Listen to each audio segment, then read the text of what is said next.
vittoria di misura.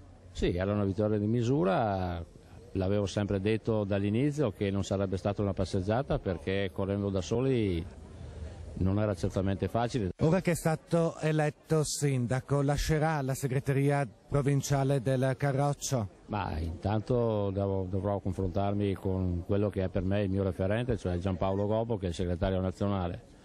Credo che si possa fare, credo che non sia un problema. Con il PDL come la mettiamo? Ma con il PDL c'è stato uno scontro durissimo, credo che la risposta più importante l'abbiano data i cittadini. Qualcuno ha detto che se Darè avesse superato il 60%, la candidatura alla presidenza per le regionali del prossimo anno sarebbe toccata alla Lega. Ma non credo che Vittorio Veneto sia così importante, è una città sicuramente importante, ma non tanto per determinare il presidente della regione.